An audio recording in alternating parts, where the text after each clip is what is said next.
Hey, everybody from YouTube. Welcome to Tackle Talk episode 2. I am doing this session on glide baits. And, one thing I talked about was getting out of your comfort zone as a fisherman. I never really grew up with these kinds of lures, honestly. And I, you can see the size of them. I used to see these and I thought they were ridiculous. Honestly, I thought, oh my God, you got to be kidding me, And old habits die hard. And so there's a fisherman here in Northern Virginia called Bass Hunter.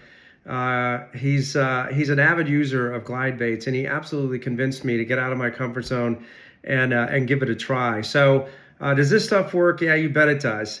And you can see what these look like, right? These are fairly large baits, and you can get them in different sizes, different shapes, different colors, but they're like massive. And there's a lot of fun. And anyways, like with any lure, there's pros and cons to that lure. And at the end of this video, I will show you absolute proof that these things work and work really well. So anyways, let's talk about the pros and cons. Okay, so what's one of the biggest pros with this? Well, first of all, when you're fishing with these, there's always that old saying, big bait equal big fish. This is absolutely true, right? You are going to attract and you're going to catch some big fish with these kinds of baits. So that's definitely true. And once again, at the end of the video, I'll show you a perfect example of that.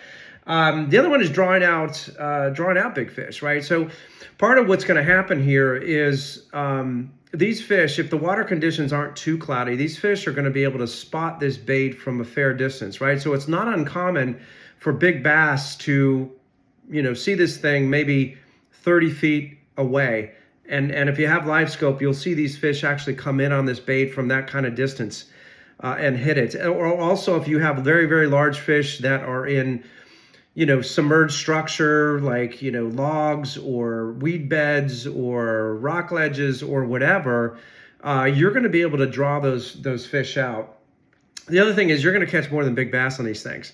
Don't be surprised if you catch massive catfish on these lures as well, which is pretty cool. The one thing that I would encourage you to do is try to figure out what the native bait is for the area you're fishing. Like for instance, I fish the Occoquan Reservoir, and it's typical big shad is a great lure to use, right? Usually like a white or a cream color type shad or a silver color shad. So you want to match the bait to the area. Like if you're fishing like Lunga Reservoir, this place is loaded with crappies, so you want to get maybe a crappie type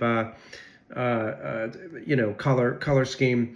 Another thing I'll tell you is that you want to throw this is actually an advantage. You want to throw it near cover. You don't have to throw it into the cover, right? First of all, these are very expensive, right? That's a con. These are very, very expensive. You don't want to lose them. They go anywhere from like $25.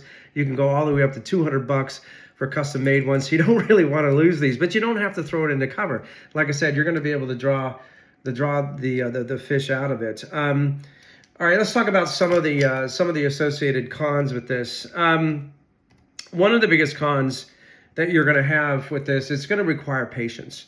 Okay, your catch rate is not going to be as high. So for instance, I could go, and use plastics and catch maybe I catch 3 bass or 4 bass in an hour or whatever.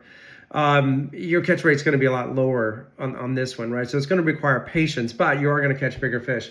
If you have live scope, it is absolutely going to help because what you're going to notice on live scope, you're going to actually see this bait on your live scope, and you're going to watch the descent rate.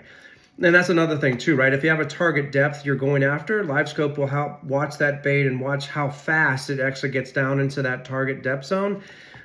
Because what these do is when they glide through the water, first of all, they glide, they make this swimming motion, which is awesome. But when you stop reeling, right, what it does is it kind of does this motion of like an injured fish or an injured bait fish, right? And that's what makes it so attractive. So you got to work with it a little bit. You got to be patient with it. If you have live scope, watch the way that bait is behaving, and you let that bait kind of look like it's struggling, and then you reel it up a little bit, look like it's struggling. You can also fish these in shallow water, right? Your retrieval rate's going to have to be a little bit higher, so you don't get it stuck on the bottom. But you certainly can fish it in shallower water as well. And the other thing I would say, it just requires a little bit heavier gear. Okay, so you're going to want to have probably like a 7-foot, 8-foot rod, something like that. and probably heavy action rod. Because these things are very heavy, and also you want to throw it out at a fair distance, right? So you can have enough time to be able to maneuver that bait the right way, to be able to have success with it. So anyways, glide baits, if you're not using them, I absolutely encourage you to check it out. Where's the proof? I caught probably the biggest largemouth bass in my life at the Occoquan Reservoir, very similar to the one I have behind me. And it absolutely convinced me that glide baits is definitely worth the investment. So anyways, enjoy the video. Thanks for watching.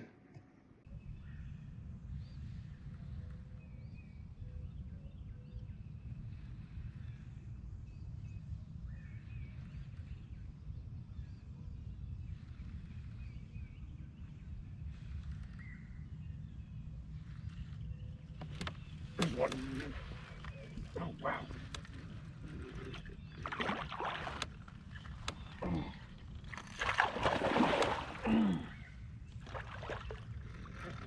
Yep.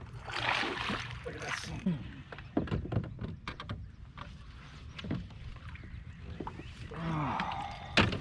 that.